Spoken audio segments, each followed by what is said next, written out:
Click the link in the description for your free Amsoil catalog.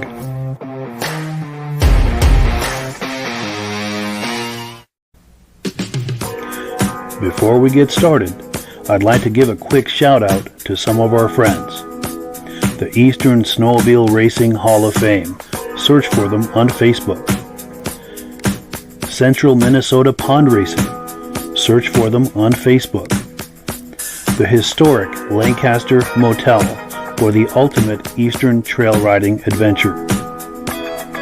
Crane's Snowmobile Museum at 172 Main Street in Lancaster, New Hampshire. The Vintage Snowmobile Club of America Quarterly Magazine. The New Hampshire Snowmobile Museum at Bear Brook State Park in Allenstown, New Hampshire. And lastly, if you decide to advertise with the Vintage Snowmobile Podcast, this could be your advertising message.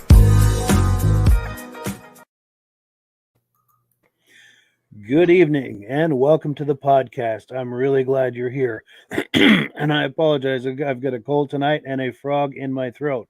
Hopefully the frog will leave the building, but the show must go on, as they say.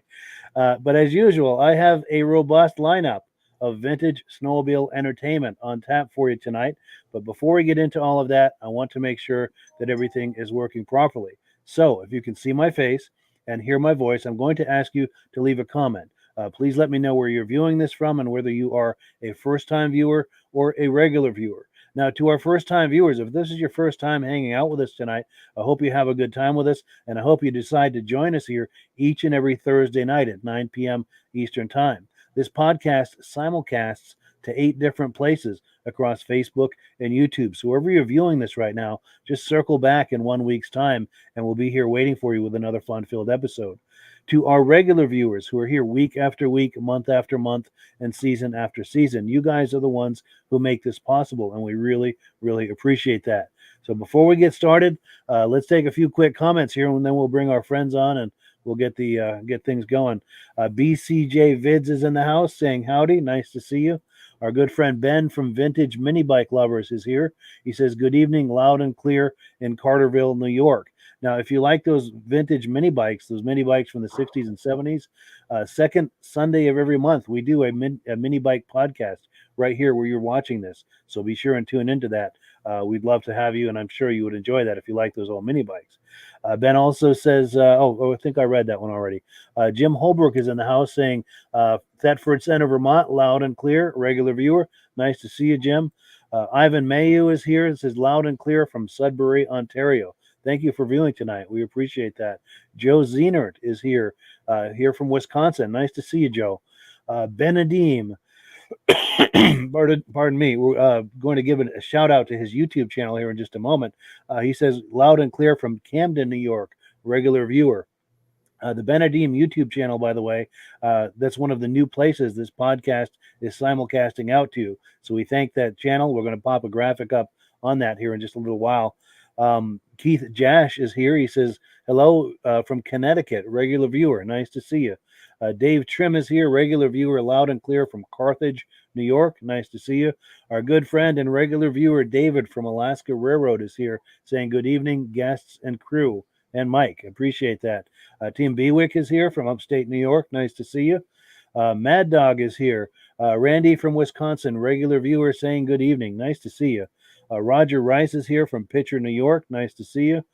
Jeff Wesner is here. He's going to be on the podcast in the very near future, and we're going to be giving a shout out to his channel here in a moment as well. He says, looking good, sounding great, Mike, and he's from Wisconsin. Appreciate that. Good friend John Sprenger Jr. is here watching from Eland, Wisconsin. Nice to see you, John.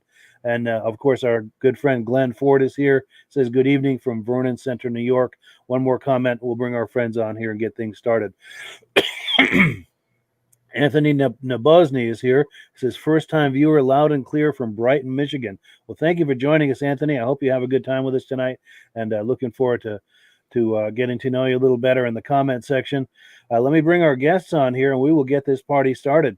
These are familiar faces to you if you're a regular viewer of the podcast. We've got our guest Valdi Stefanson tonight from Minnesota, one of the top collectors in the hobby, and, of course, our co-host Rob Hilditch. How you gentlemen doing tonight?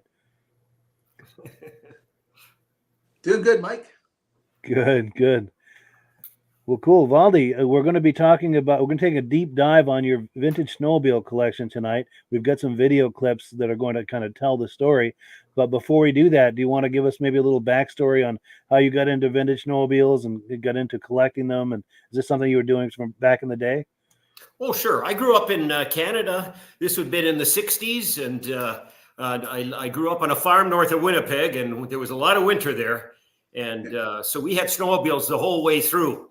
And I never got into racing, but as a young adult, it was cars that I was interested in, muscle cars. Well, the price just went up and up and up. It just got crazy, and so I looked for something that was near and dear to my heart. Those snowmobiles were so darn inexpensive in those days, and you start collecting, and one turns into several. Yes, that's how the addictive nature of the hobby. Absolutely. You can't stop at one. You can't stop at 2 or 3 or 4, as we'll soon see. But yeah, that's a perfect setup for our first video clip. Let me roll that here, and then we'll react to it on the other side. Yeah, here it is right here. Well, after we finished talking about bullwhips, Valdi continued on the tour of his sled collection. Hope you enjoy this video. There's some really cool sleds in it.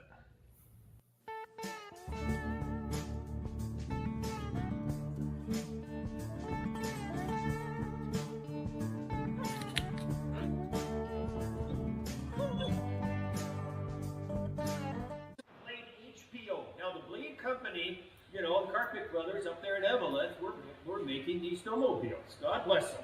This is a powerhouse of a sled, and I wanted a blade. And I don't have a lot of yellow color in this collection of mine, and when I saw a yellow blade, I said, I want to try to find that. This was sourced in far north Saskatchewan, of all places. And it drives great. You see, the Fast Company, we're using Polaris components. This steering wheel, for example, is Polaris. The motor is. So you can see what they did. They took an 800 Polaris motor and hopped it up. 2 pipes. They put dual pipes on an 800 Liberty twin. And put it in backwards. Yeah, and put it in backwards. This is 2003, think F7, think Redline. It's awkward because you're pulling the cord, crossways. Yeah. Anyway, this thing has a lot of compression. We actually checked the squish just to make sure that it wasn't, exotic, but it's just hard to turn over. She's race gas only. Yeah, I put it in my car garage to warm it up to start it. Yeah. To be honest with you, because at 0 degrees or colder, it's hard to turn this thing over. Nice. Well, everybody's going to ask about the revolt behind you, so we better mention that too. Yeah, okay, so let's talk about Redline next. This is 2003, same year as this, and sadly, the story is in Snowtech magazine about a year ago. I wrote an article. They sadly made only about 57 of these, and this is one of very few that were delivered complete.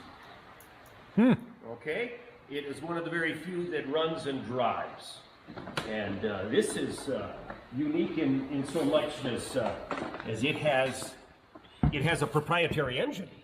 Wow, that's their own engine. Wow. So they went this is an overreach from a technology standpoint. Not only do they have this exotic external Molly frame, and all of this stuff, but then they decided they had to have their own motor too. And it was just too complicated, too many things changing at one time. I've talked to a lot of test drivers, and they said, this thing had a lot of potential, but they just ran out of money. Yeah. I mean, the R&D costs and development, and it's just a sad story.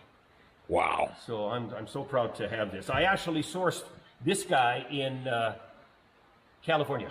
This sled came out of Redding, California. It was purchased in upstate New York. A guy from California comes in, says, I want it. He took it away. We never heard of it again. I found it by going to the California DMV, like their conservation, whatever. Yeah. DNR. And I tracked down the owner that way. So these two make a more modern touch to this collection here. Yeah, is it okay? Can I walk down the row and Sure. show people? So Valdi's got some just great stuff in here. Yeah, so just, I'm trying to show the tin cab era. Yeah. And then it gets mixed up here. These things used to be in quite a nice order. This is one of those RXLs that is a clone. I mean, it's made out of a Trail Indy. The Phil Little hood? Yeah, this is Phil Little's setup here. Okay. And it's got a fan cool motor. Is that ever fun to take on any kind of show? You can move around. It's so fun and fast and easy and starts and nice. It's just pleasant. How about that? That's a honker. Yes. Now, what I'm trying to show here in preparation for our Triple Wars next year at Waconia is the last of an era, the last of the European motors. Now, here we have Hearst Honker, right? 800. Here we have Sachs. This is a 650. Okay. And this is a Kohler 650. Now the Kohler was Canadian, though, I thought. Yeah, Kohler Canada. If you look up Kohler on the internet, you're going to find a bunch of four-stroke engines. But this is Kohler Canada. You make that distinction. Yeah. People say, which of these is the fastest? Clearly this one. In fact, this one I saw win in '73 the Canadian Power Toboggan Championship. Gilles Villeneuve put on a clinic. You're kidding? This is the sled Jill drove? No. This is not the sled. Okay. This is a tribute to that sled. And then he followed it up in 1974 by winning the World's Championship race in Eagle River with one of these triple Alouette Supers. Yeah. So this thing has won the Canadian and the American Championship 73, 74. Wow. So this is the Go Fast one. Yeah. So I'm so happy and proud to have this bucket list set here. In fact, shortly thereafter, of course, all these manufacturers went to their own proprietary motor. By then, everybody was into our motor. They quit buying the European stuff. Yep. And went to Japan and had their own motors of all kinds of, types. Nice. How about that, my triple loving friends? Yeah, that's for you, Todd. So before we go any further and react to this video clip, I missed something before we started. I wanted to give a shout out to the people who made this possible. That would be Nutter's Speed Shop. They've got a wonderful YouTube channel. Link to it in the description. Be sure to check that out. A lot of wonderful vintage snowmobile content. And this video footage that we've been looking at comes courtesy of them. But I wanted to get that out of the way before we react to this. Rob, reactions to what we've been looking at? Those first two, any mileage on them? The red line? Yeah, what was your question? I didn't hear. Any mileage on them? Have you driven them? Yeah, oh yes. You can, yes. Mostly, be honest with you, most of them it's on the trailer to the show and then back. Also, you never taken them trail riding. See how well, I didn't say that. It's up and down the ditch, etc. They're too valuable to be beaten around and missing trees by inches. Yeah, they look really sharp. Yeah, and what's he talking about? A triple shootout next year. Oh, this I want to back up and talk about my friend John Nutter. He's a close friend of mine, and he has this YouTube channel that's been very successful. That he's got 5,800 subscribers, and he's produced 255 videos to date. So he's very, very prolific. And what happened was that he had bought a Scorpion bullwhip, but it was in pieces. And he came over to my place back in 2022, that's 2 years ago, and said, let's look at this bullwhip. I want to see what I have and what is missing. And then just as an aside, he says, do you mind if I video, some of these other things that you have in your barn? So that was the nexus. That was the reason that John Nutter ended up in my pole barn. This video that you're looking at has been around for a couple of years, but it's been viewed 95,000 times. So that's the breadth and depth of Nutter Speed Shop as a YouTube channel. That's impressive. Yeah. When I was on here last, when I was on this podcast last, we talked about or showed videos of triples from the early 90s. You'll see them later. And people who watched the podcast said, hey, what else does Valdi have? Is there any way that we can show his collection. So I thought of this video, and thankfully John Nutter allowed us to use it tonight. Definitely. And there's a link to his channel in the description. Here's kind of a quick banner showing his channel. If you like this kind of vintage stuff, there's tons of it on his channel. Be sure and patronize his channel. And if you meet up with him, tell him you saw him here on the podcast. And we've got comments coming in. Let's see where we are with comments. Oh, yes. Steve Woodward says, hello from Rochester, New York. Nice to see you. Robert Butt says, regular viewer from Chateauguay, Quebec. Very cool. Of course, our good friends and regular viewers, Stacy and Art Fosler, are in the house from Platkill, New York. Nice to see you.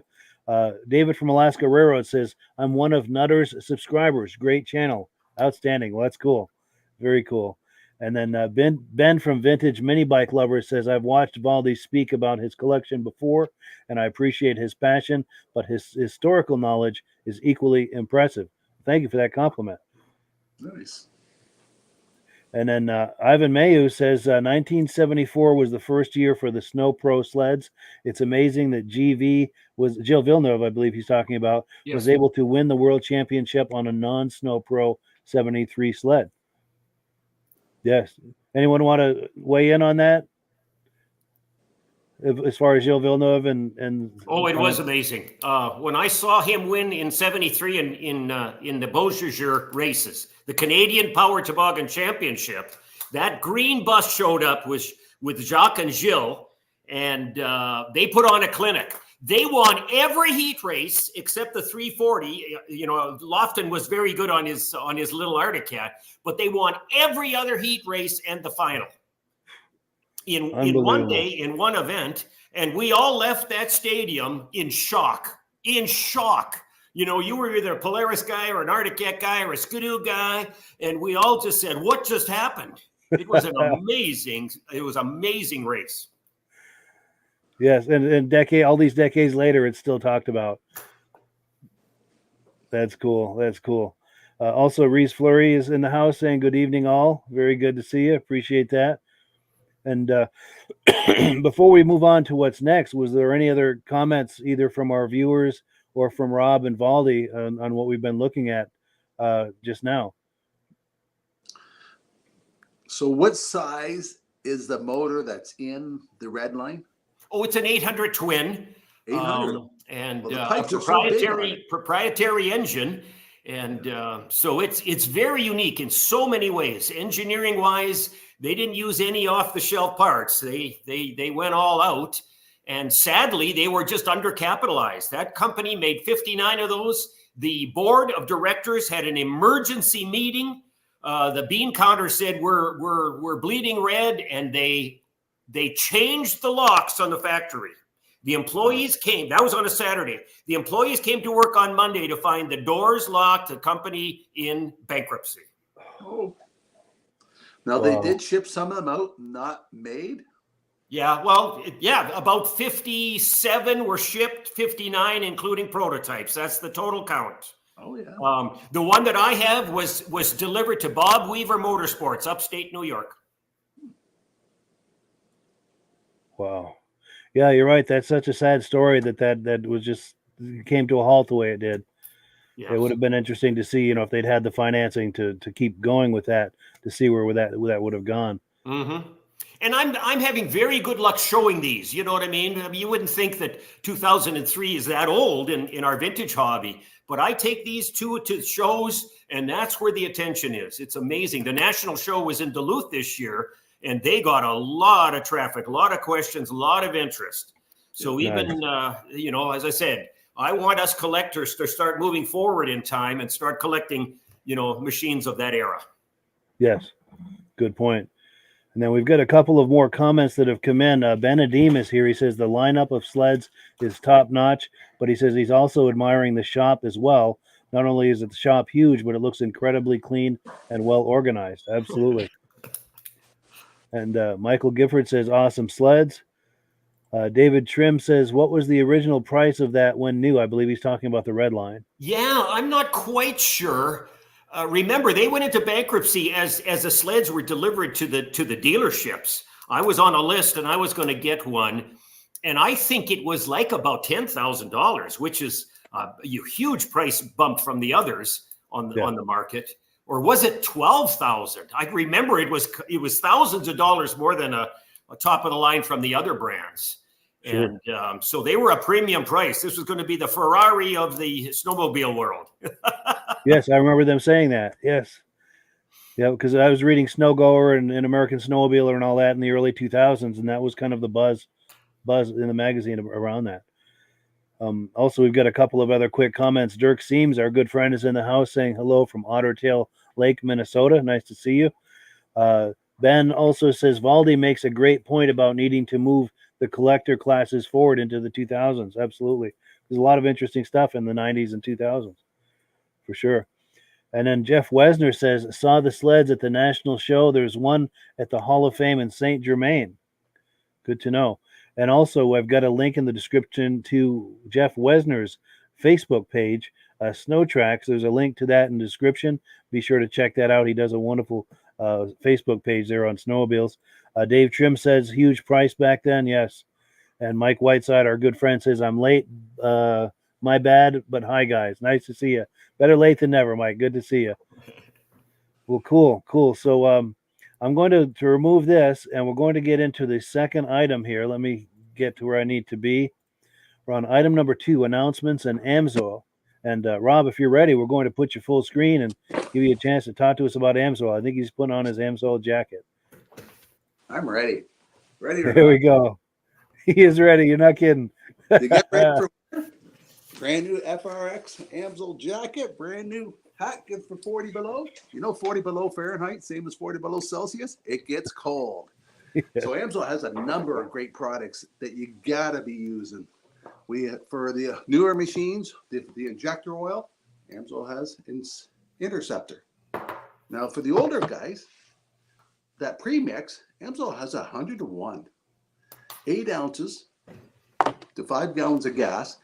We did a lot of testing with chainsaws and stuff like that. It gives you twice the protection than still oil does at 32 to 1. Amsoil's fill strength so much longer. If you want your equipment to last longer, it's a great way to do it. Run a synthetic oil. And if you're getting your snowmobile ready this year, don't forget to change the chain case oil. A lot of people forget about that. But there's a lot of metal filings and stuff like that in the chain cases. It takes a lot of beating. So by putting clean oil in it every year, gets the condensation out, makes the equipment run longer. And if you got nothing to do this weekend, I'm at the International Snowmobile Show in Toronto. Stop in to see me. We got a 10x40 booth set up. Come by and say hi. Hey, and your last guy that left a comment, Mike Gifford, ask him to come on the show. He's been racing snowmobiles for 50 years, oval racing, and now he's doing the vintage. Be nice to have him come on to show us what he has for old collection still. That's the one. Yeah, Michael, we would love to have you on here sometime as our guest. And he's raced against the Villeneuves. Wow, that's amazing. Yeah, we would love to hear some of those stories. Yeah. And I'm sure he has other stories as well. Good call on that. Yep. Also, here we go. Amsoil has a promotion. Anybody orders $100 worth of Amsoil, they'll ship it to you free. But if you order $100 worth, they're going to give you this free lamp to help work on your machines. Be pretty handy if you're out in the trails and you got to check something on the snow machine. That'd be nice to have. I've never bought one yet, but the next time on the show, I'm going to have one. Definitely. And if you use the link in the description with my referral number, the commissions generated go to support this podcast. And I'm signed up as a dealer under Rob. So when you order through me, Rob and I both benefit. And that's how we pay the bills here at this podcast, is by selling Amsoil. We thank the people who have been buying Amsoil with my referral number. And if you're thinking about Amsoil, we thank you in advance for using my referral number. That's greatly appreciated. Yeah. But yeah. For more information, how to get a better discount on Amsoil, click on the Mike's link and we'll send you the catalog. Yes, free catalog, and also the preferred customer program. Just send me a message and ask me about that. It's it's the best possible value when you're buying Amsoil. Yeah. No, as part of, go ahead. Maybe Mike could tell us who he's wrenching for this year too. Wait, say again? Maybe Mike could tell us who he's wrenching for this year too. Yes, we would love to hear all about that for sure. For sure. Now, a couple of other quick announcements. I wanted to give a shout out to our good friends at the Benedim YouTube channel. If you like this vintage snowmobile content, they do a wonderful channel there with all sorts of vintage snowmobile content. And the Benedim YouTube channel is one of the places where this podcast simulcasts. So we thank them for that collaboration opportunity. It's been a really nice collaboration. And of course, we want to give a shout out one more time to our friends at Nutter's Speed Shop who have made this footage available to us. We're going to take a look at some more of that here. Let me cue up the next clip, and we'll take a look at that, and we'll react on the other side of it. Here we go. We got a Ski Bee Scout. Is that a Canadian? Yeah, that's out of Saskatchewan. Oh, Ingham Industries. Yeah. Wanted to show. Flanagan, Saskatchewan. I got a buddy who's got that last name, and I wanted to. Okay. I'll make sure he sees check this. out the front end of this thing. That is so butt ugly. It's not even funny. That is not what you call aerodynamic. And here's our fuel tank. We got a little one-lunger in there. Yeah, then there's a Sax motor. Little Sax. It's a mid-engine machine. Yeah. We got a Roloflex. We know Now, this here's is Canadian. another Saskatchewan wonder. Roloflex, first year, and this thing was modified for racing. Really? Yeah, it's got a hooker tune pipe. Oh boy! 69. It had a tune pipe. Whoa. Well, the guy put a tune pipe on it. Look at the twin carb setup on there. We've seen those once in a while. I better get a view of this pipe. Look at that. Nice. Hearth motor too. Sweet. Yeah, 300 Earth with two carbs. The two I'll carbs. be very honest with you. I blocked the second carb off. I could not throw this thing down without following the plug, Oh, so yeah. I literally, I put a piece of cardboard for the air, and I squeezed I put a bolt in where the fuel is. There's only one carb working on this. Yeah. But it sounds and runs good. Well, we got a nice Hearth. Looks like a big block. Before Hearth in this Grand Prix. Holy cow! This machine is half motor. Yeah. I swear to God. Oh, those were great motors at the time They too. are good. Yeah. Remember, there used to be that run, Center City. Yeah, the Iron Dog. They still do that. And I took the secondary clutch right out of this thing. The rivets broke. Oh, jeez. I was hitting it hard. And Wow. It didn't go. Well, here, people got to see this oddity. This is the VIP Panther. Yes. I love to show people Cat-O-Matic. That is a hydraulic drive with a torque converter in it. And you recalled it. The Yamaha was doing the 73, 74. This is Yeah. a 74 one-year wonder out of Arctic. Yep. I think it just was too complicated, too heavy. Yeah, there were some problems with seals and durability. Correct. What you're Yeah. going to notice is a bunch of cardboard under there because I Yeah. had this thing on the snow. I did a video the other day, and no kidding, you gotta put cardboard underneath it because Yeah. you see, because the motor is vibrating, and that seal Yes. just can't Just take sitting it. there. It can't Yep. take it. My good friend Jerry, he's a machinist and he's meticulous. He went through one of these, Yes. and he got through about 2 rides and was frustrated with it because he couldn't keep it sealed. Yeah. I mean, even the best, they're just difficult. So anyway, on the internet, I found a seal. Oh, no way. Yeah, a guy was selling one. Wow. I'm keeping this close to my heart. No kidding. Is it a custom size or what? Yeah, well, whatever. It's the correct part. It's the correct part. Yeah. Gotcha. Yeah. All right. And then here's what I started the hobby with was these Polaris motors sticking out, the Yep. 70 and 70 and 71. So this is Papa Bear, Yeah. Mama Bear, and Baby Bear, the aluminum Playmate. This thing is all aluminum, including Oh, the skis. aluminum Playmate. Yeah. Sweet. All right, who signed the hood there?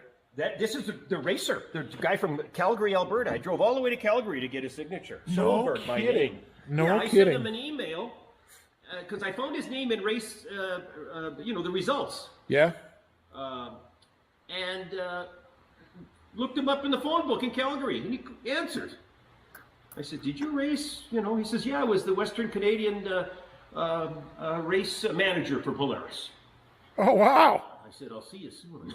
Nice. Nice. Yeah, and last but not least, we got the big old boat. Yeah. The Skeeter. Those are fun sleds, though. Well, it's the one that has told me home. I'll bring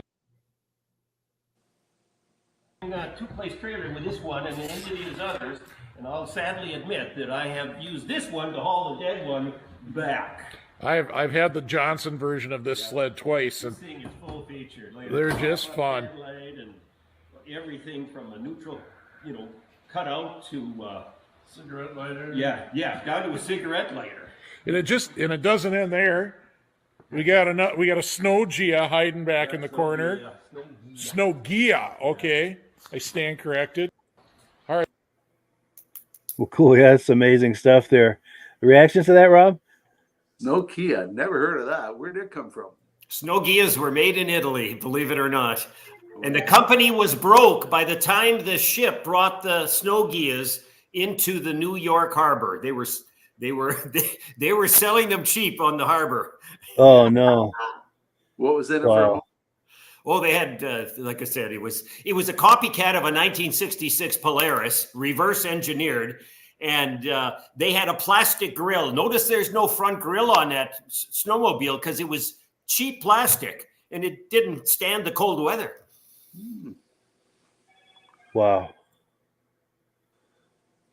Yeah, it's always interesting to hear the story behind it too. The things that might have been, Sure.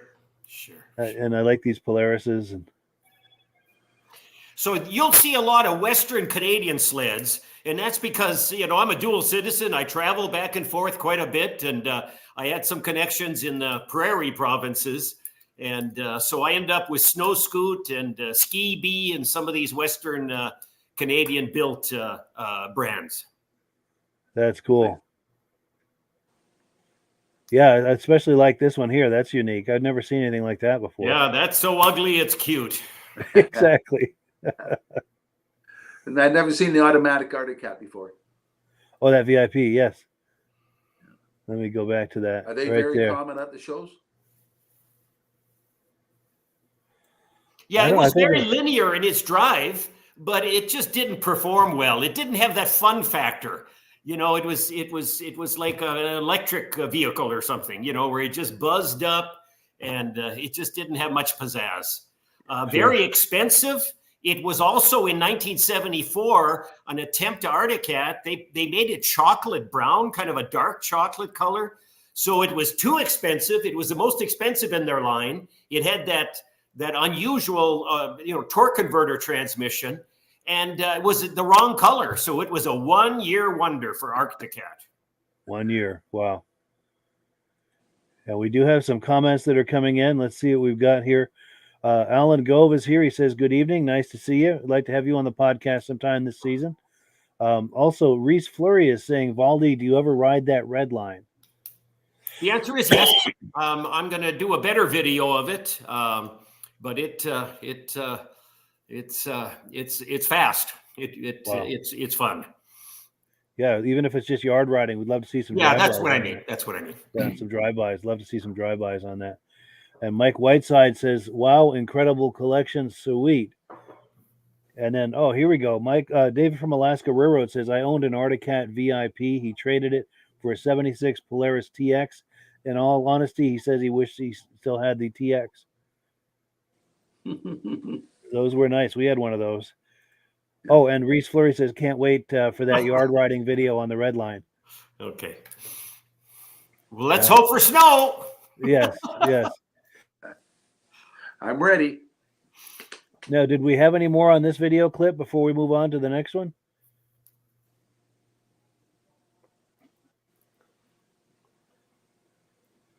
All right, so I'm going to take this one down, and I'm going to switch screens here. We'll pull up the next video, just the continuation of this tour we've been looking at.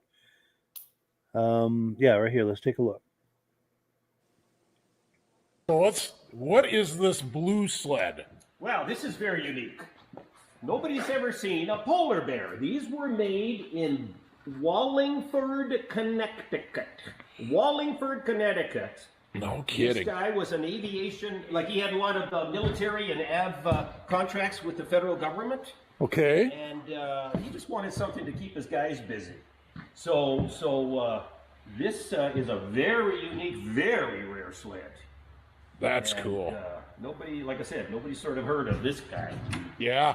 And I got the car being fixed with crazy wall roll. Oh, geez. But here's the configuration here. Huh. And, Well, pretty standard. yeah, nothing spectacular about the pieces and parts that they put together. It's all pretty stock stuff. Yeah. But Well, near and dear to my heart, one of my all-time favorites. yes, okay. So this is what I'm very proud of. This is the first of the Indies. Independent front suspension. Is this a low serial number version, or is it? I'd have to check. Okay. But this was done by AJ Emmerich. Look at that. Oh. Look at that motor. Oh, look at that. Oh, that one's actually got the O2 cast in instead of some of them, was like 01 ground off and stamped in O2, some of the earlier ones. All right. But I think that was 78. All right. So anyway, Kathy Emmerich told me that she was polishing those bolts watching TV. Oh, good Lord. My God. This is beautiful. This is a fun sled. I took it to ride with the champs, and it handles so good.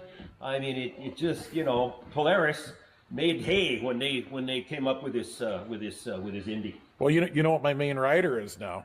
Yes. Yeah, 83 cross country Yeah, with the cross 404. Oh boy. And they ride great. Wow, they handle good. Yeah. Well, Now, look let at me show you this guy. a rustler. Hold on. This is the prototype. What? Now look at the skis are chromed. Okay. The color is wrong. It's yellow. It's white. The others were yellow. Yeah. And they even chromed the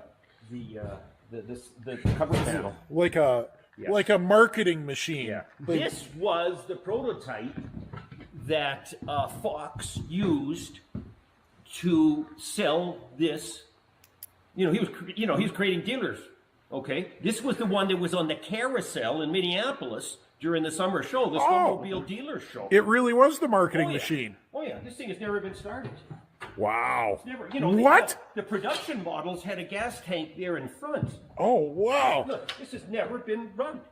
Oh, wow. This thing was retired to his office, and then it found its way into northern Wisconsin and here. This thing has never been started. Wow. Yep. And then behind you, we have the famous comet catastrophe. Yeah, if you're into the antique club, this is the signature. This is our logo sled.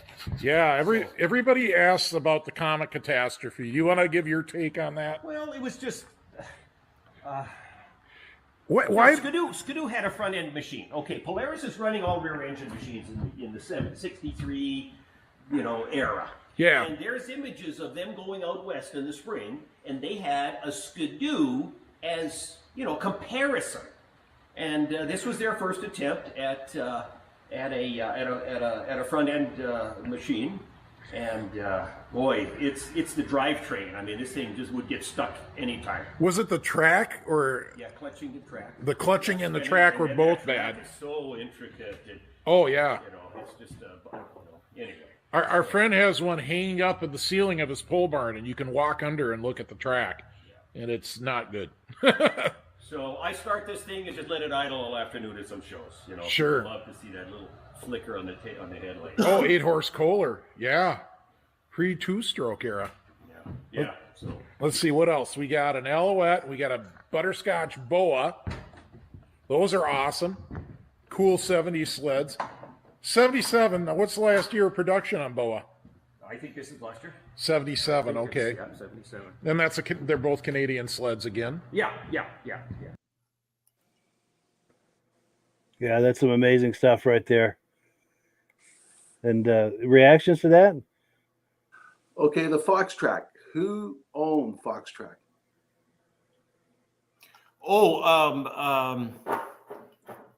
Is it the fellow's name was Fox? It's not Terry. I'm drawing a blank here, but Fox wanted to get into snowmobile manufacture, and he had little money, so he decided to go with style. So this crazy hustler rustler thing with this bulbous front and back end, it was very unique. I'll give you that.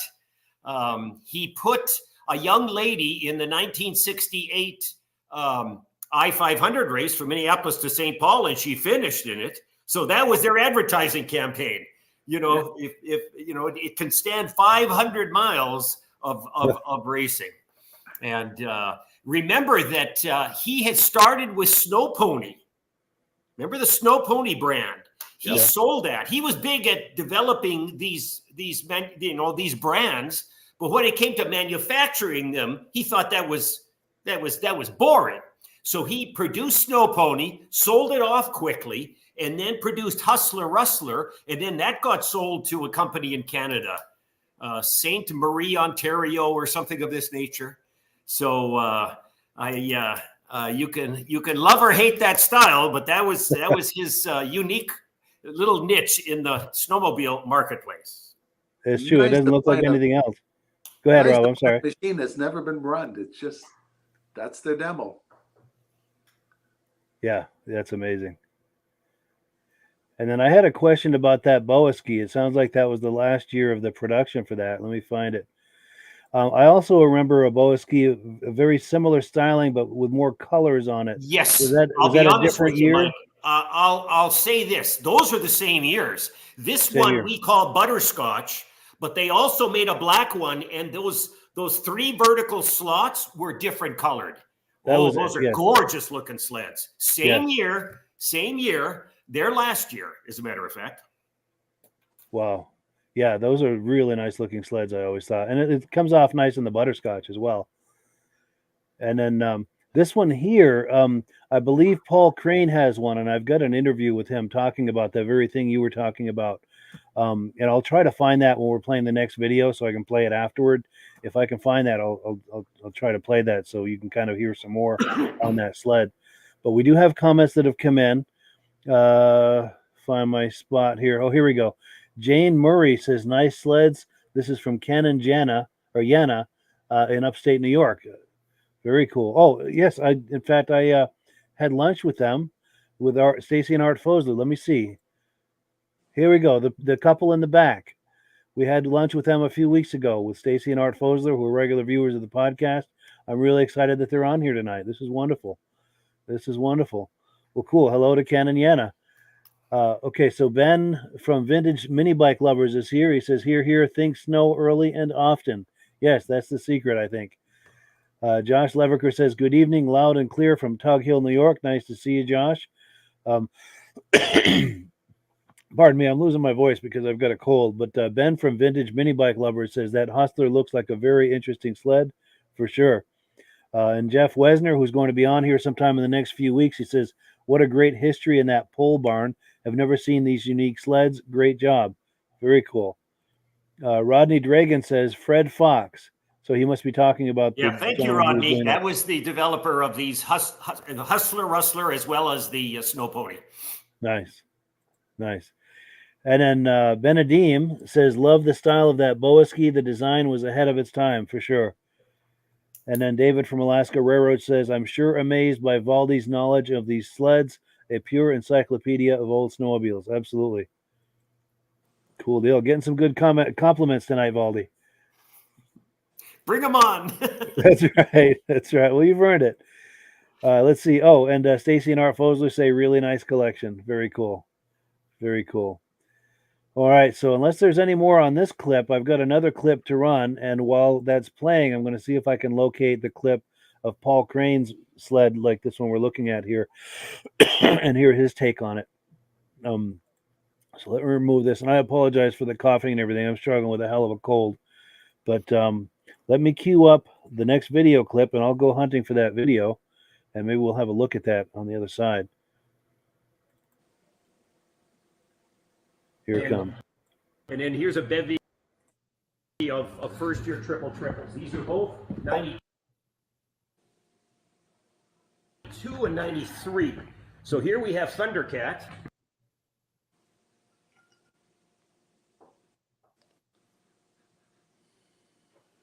Nice. That's 900 cc's from the get-go. Yeah. The Mach Z, 780 cc's. Yeah.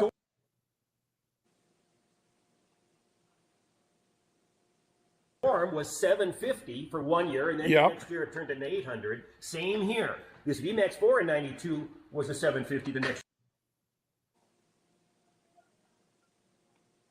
year they went to 800. Okay. Because, of course, Arctic Cat trumped everybody with that 900 in there. Yeah. So these are largely, original first-year triples.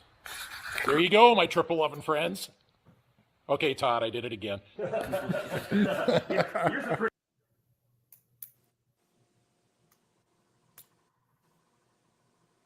one. Here's the one that I'm most proud of. Oh, I love those storms. Look at the pipes. Can you imagine the engineer was told, "Hey, listen, you start with this chassis. Here's the motor. Now fit 3 pipes under the hood."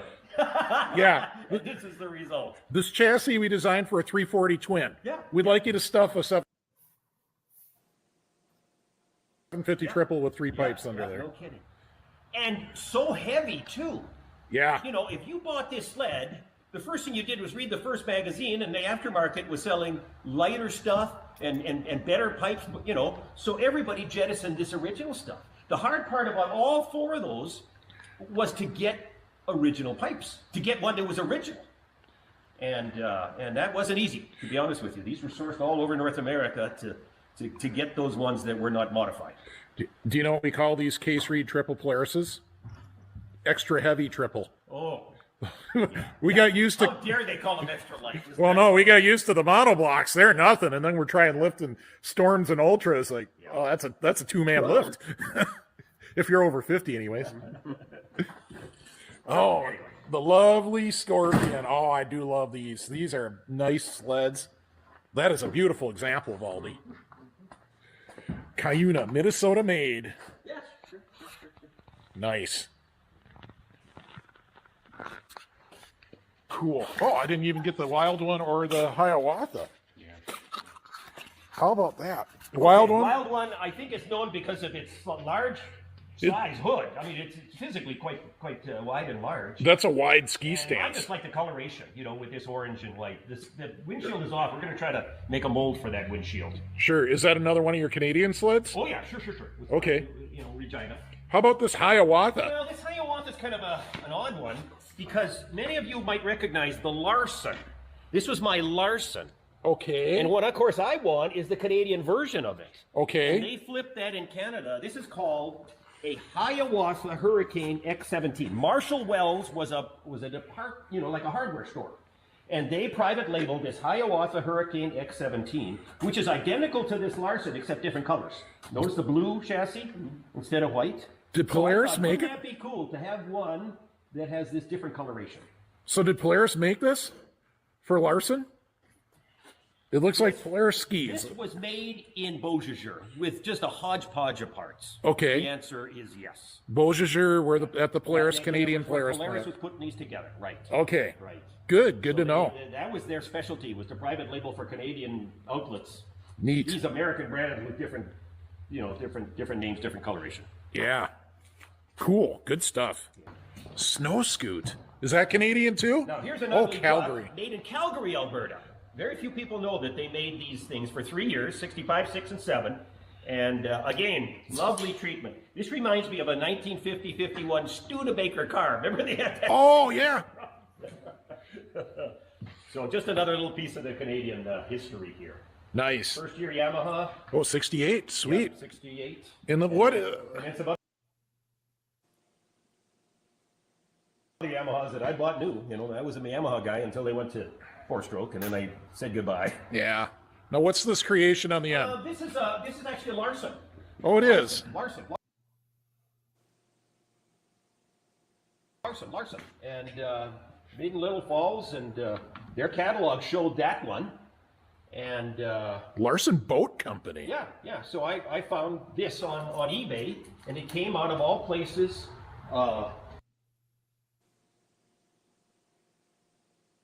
Massachusetts. Yeah. I paid more for shipping it here than I did for the machine. Mm-hmm. And it actually is like a crawler tractor. There's no skis on this bad boy.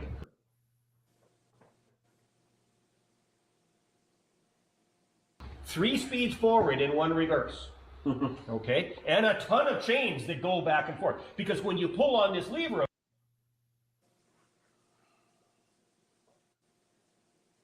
of course, it stops that track, and you trundle around. It's like a crawler tractor, or like a caterpillar. And so anyway, we got to get this guy going. I love it. Well, I think I'm still signed up to help you with the motor.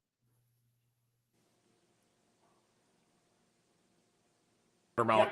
So, That's one of those things. This is a project you'll never restore anything like this, but it would be fun to go to a show and trundle around.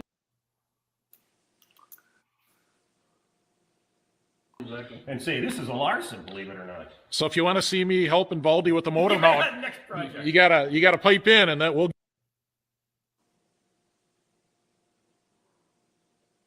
get to that at some point. Okay, so I think there's about 3 of these, and Minnesota DNR got conned into buying a few of these. Wow. And then they gradually sold. Most of them had been outfitted for hauling logs or something at some lodge. Again, how this thing ended up on the East Coast, I will never know. Cool. Yeah, that's some good stuff right there. It's always great to hear these backstories. Did Larson only make it the 1 year, that one model? Yeah, that was very unique, very unique. It was in the catalog, so you look. I found it on eBay at midnight one evening out east, and I just bought it. Wow.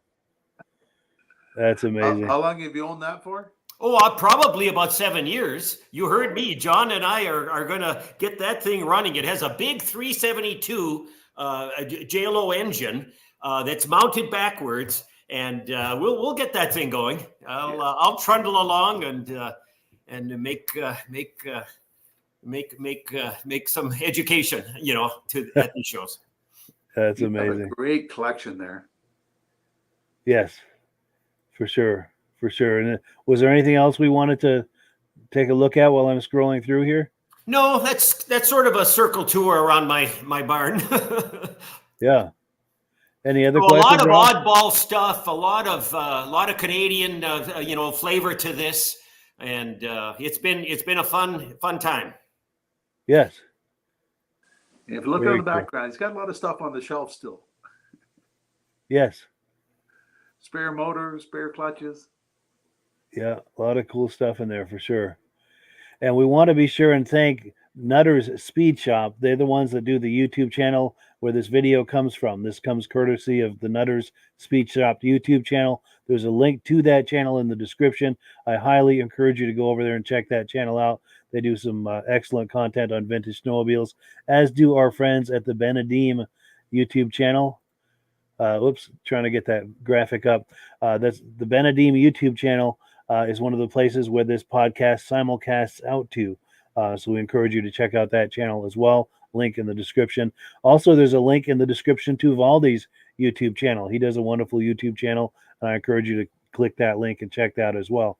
There's a lot of cool stuff to click on in the description here. Also, we've got comments that have come in.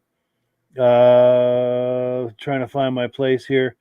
Okay, Stacy and Art Fosler say, how many sleds do you own in total, Valdi? At its peak, about 65. And I didn't want to start layering in this big pole barn, so I started selling. I'm collecting newer stuff now. I'm collecting stuff from the late 90s, early 2000s, tribute sleds. I just finished a Blair Morgan tributed Arctic Cat, to use an example.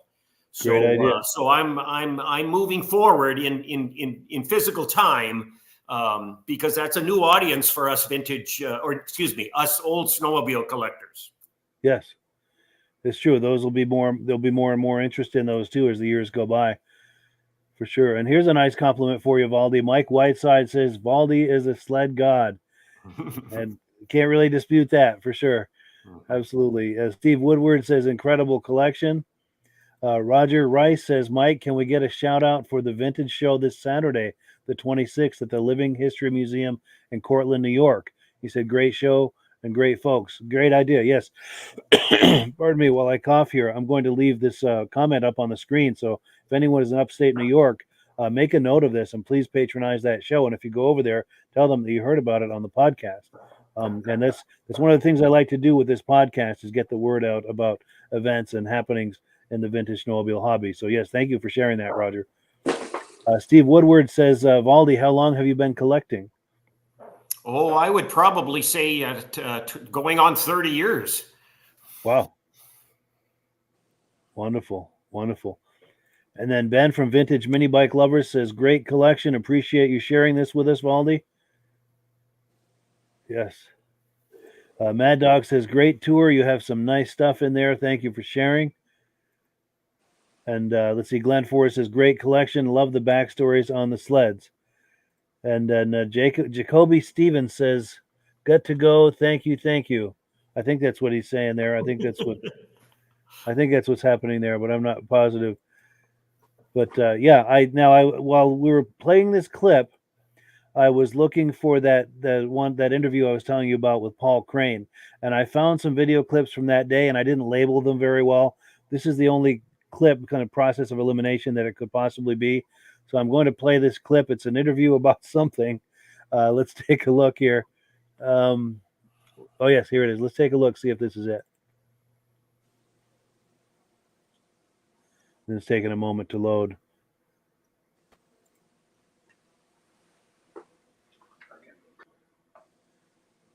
This may be random footage. I don't know.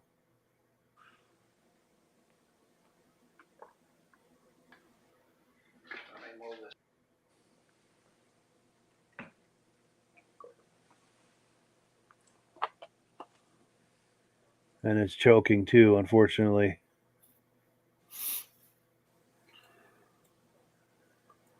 Yeah, unfortunately, this is not that clip, and I apologize for that. I guess I can't find that clip, but what I'll do is try to locate it when I have more time and play it on a future episode, because that was a pretty cool clip. What I do have... mention, if somebody's interested in those triples, the first year 92 to 93s, remember we did a show, I think it was a couple of years ago, that was dedicated to those four snowmobiles, a lot of around the yard racing. So I do believe that they're archived, and would they be available? Yes, absolutely. If you scroll through on our YouTube channel or the Facebook group page, you scroll down far enough and you'll see the graphic there for the triples.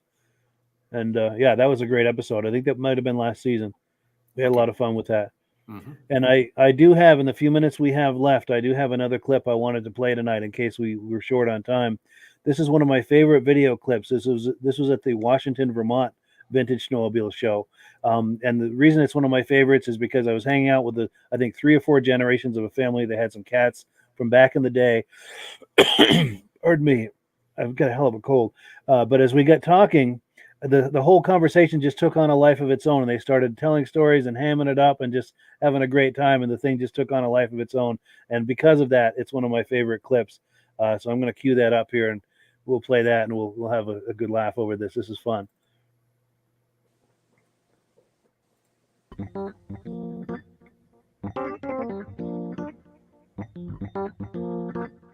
Hello, my name is Jack, and this is my father's sled. He bought it brand new in '78 and paid $1,500 for it. It was the greatest at the time. We used it, we're still using it today. So it was a real trendsetter, kind of, because we had all old junk before that, sure. 60s and stuff, and of course it really it kept everything going, until today. It's been a good sled, still runs great. Grandkids got it. All right, so the whole several generations are enjoying the sled. Yes. Beautiful. Yep. Oh, good. He shut his sled off. Good. We'll get this angle from it. We'll get the whole family photo here. Nice. Now, do you guys want to gather behind him so we get the whole family? Whole crew behind the one. Yeah. One sled that started definitely my collection. Nice. So I've got a nice close up, and then I want to get it back up so I can get the 3 sleds. Get the whole family experience with the 3 sleds. There we go. And that's rolling his video, but I'll make some stills out of that and send them to you. Perfect. That sounds great. Yeah, I really appreciate it. Anyone else want to make some comments, or? Yeah. Arctic Cat's the way to go. If you own any other snowmobile, you need to shift gears and take up paintball or something. No, horseback riding. Horseback riding, yeah. No, That right there, that 79 Panther. Yeah. I picked that up from my coworker who ran it for years. It was sitting on a trailer that I got with it, that the floor was so rotten that I fell through it, and the motor was just about seized. I was lucky enough to put marble mystery oil, roll it over, and put fuel in it, fired up. I have not touched the carburetor or anything. I put new fuel lines in it, brand new gas, and it runs great. And one of the stories that my coworker was telling me about that sled is that when he was a kid running it around, him and his brother would stack up cinder blocks and put plywood on top of it and jump a 2-lane road with that sled. With this very sled. And that's the third hood that's been on that sled. It's been ran hard, and hopefully this spring, Suicide 6 with their hill climbing vintage snowmobile show, that's going to be on the hill climb comp. Nice. Maybe the race too, depending if they do it. That's cool. Oh yeah. If that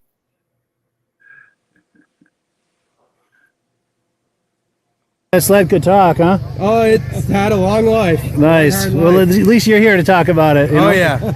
That's awesome. Go ahead. And then this 77 that I have, it was my Uncle Steve's. I don't know the story behind that,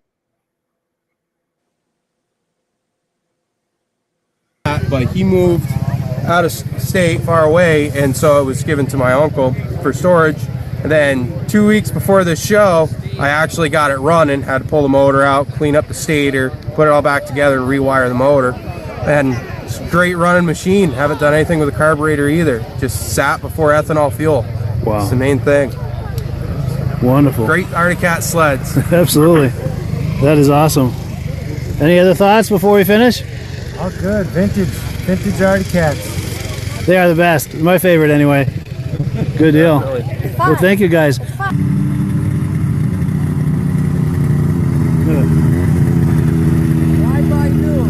You have so much fun with the old.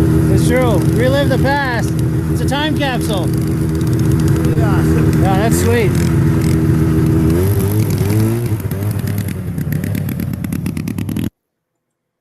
Well, there you go. Good times at the Washington Snowmobile Show, Washington, Vermont. By the way, that show's first Saturday in January every year, in case you're interested in Central Vermont. Reactions or thoughts to that? You couldn't pay those people to drive a different brand. It's true. Yeah. Arctic Cat fans were loyal. Yes. I would argue that Arctic Cat has the most loyal, fan base or history and dedication. Yep. I agree. And there's definitely my favorite. And I think of all the brands, there was so much excitement around all the brands, but Arctic Cat had really something special going as far as the excitement around the brand back in the day, the early 70s. There's just something really special about that. All the clothing and the swag that they had, and the hats and mugs and cufflinks, and you get just about anything with an Arctic Cat logo on it. And it just created so much excitement around it. Yeah. And it was cool to see 3 generations of the family there with so much passion for these sleds and stories and history. And they were hamming it up and being funny and stuff. Just really cool. And I've got a few more comments that have come in. Here we go. Rich Shad says, just getting home from work. We'll have to watch the replay. Please do. Nice to see you, Rich, by the way. Benadim says, for those who can't make the Cortland show, I will be there, and we'll post a walk-around video next week. Thank you for that. And by the way, that's from the Benadim YouTube channel. There's a link to that in the description. That's one of the places where this podcast goes out to, and we thank him for that collaboration. David from Alaska Railroad says, great show. Thank you to Mike, Valdi, and Rob. Nice to see you. Our good friend John Springer Jr., who'll be on here very soon as our guest and sometime in the coming weeks. He says the 90s had some incredible sleds. The performance and handling was awesome. Love working on them. Enjoy riding them. Great speed and performance. And John is a big Ski-Doo guy. Let's see. Ben from Vintage Mini Bike Lovers says, great show tonight, guys. Thank you. We'll see you next week. Appreciate that. By the way, next week I'm doing a replay. We're going to be doing something for Halloween. Halloween is on Thursday night next week. So we do have plans, but I'm going to pick out a good replay for you, and we'll be going live again the next week. After that, Mike Whiteside says, incredible show tonight. Thank you. Appreciate you being on here. And at the end of every podcast, I always say, as always, the last word goes to Amsoil, but for some reason, I don't have access to that video clip tonight. But before we do close, I'll play another clip. But before we do close, I wanted to get closing comments from Valdi and Rob. Well, I like Baldi's collection. That's quite a collection. And I've never seen that many machines in that great a shape.